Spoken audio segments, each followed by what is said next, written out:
they thrive just as well among the bricks and mortar of a town.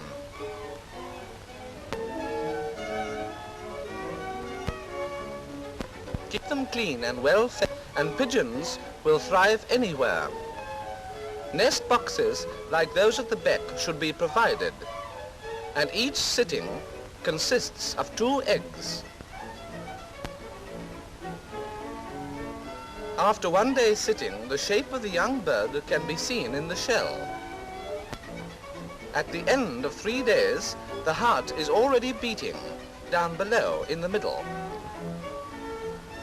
After 19 days, the baby bird begins to break through the shell, sticking out its tongue in frantic efforts to get free.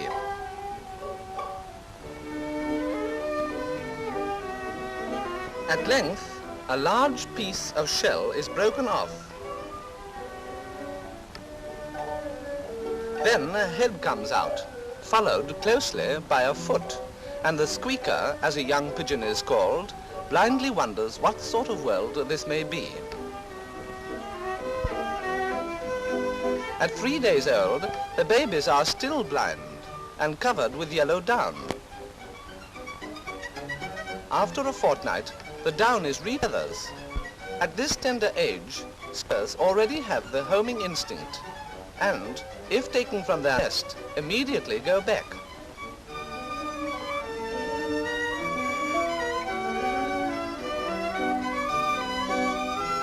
The parents are kept busy gathering up food which they half digest and then push down the throats of the family. It seems a rough and ready way of feeding, but the squeakers evidently like it. Before it grows any more, the squeaker should be ringed. On its leg is placed a metal ring marked with a number that is registered in the name of the owner. If the ring is cut, the bird loses its identification and is of no further use for racing. At 6 weeks old, the young birds are fully fledged. Among the points of a good racer are the pinion feathers, which should be long.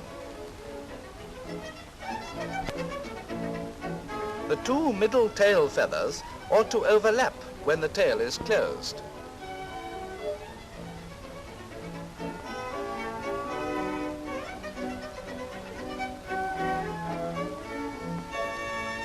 Early in life, the young bird should be accustomed to the training basket and should learn to feed while in it. If this training is neglected, when the birds are sent away for a race, they will be excited, hungry or thirsty at the start, and unable to fly well.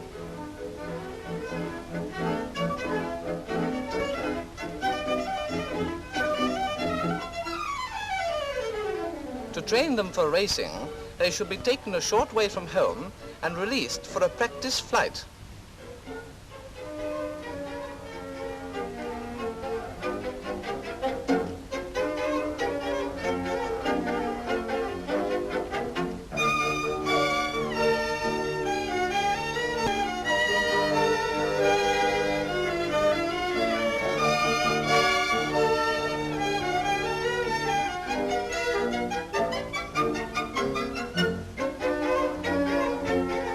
These flights should gradually increase in length until the youngsters are ready for their first race. There are many kinds of racing clocks, but this is a usual pattern with 3 paper dials for hours, minutes, and seconds. The one for the seconds is being put on now.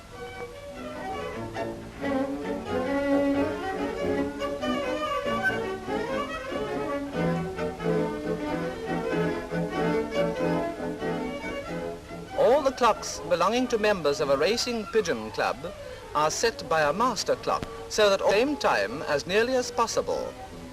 Once the clock is set and closed, it cannot be opened or altered in any way.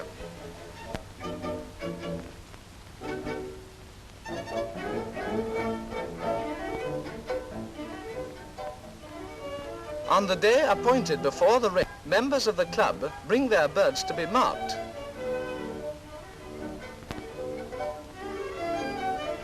Each marker has in front of him a number of rubber race rings on slips of paper.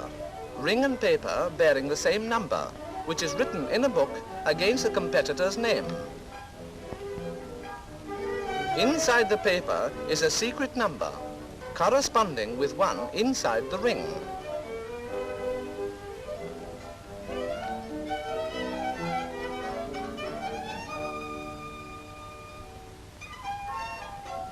This device of double numbering prevents any tampering with the rings. The birds have the ring fixed on by a simple machine which stretches the rubber.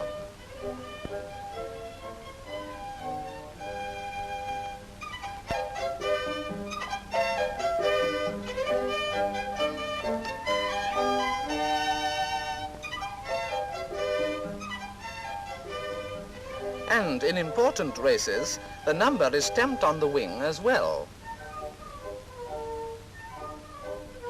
The birds are now placed in baskets and sent in the care of a convoyer to the starting point. So important is it that the railways run special pigeon trains.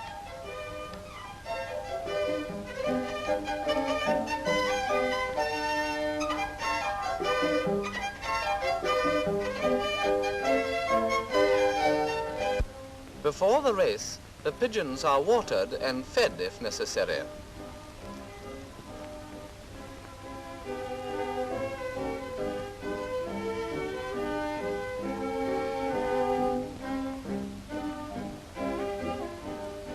All the fastenings of every basket are now undone except one string which holds up the center. At a given signal, the strings are cut and all the birds are released at practically the same time.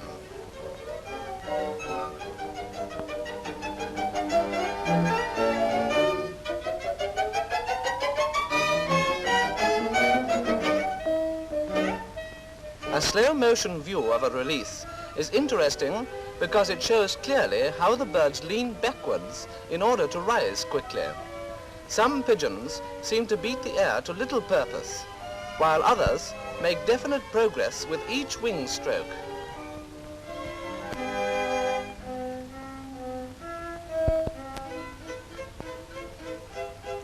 None have any doubt as to direction, and soon all are vanished into the sky. The owners know roughly when to effect them and keep out. Every second is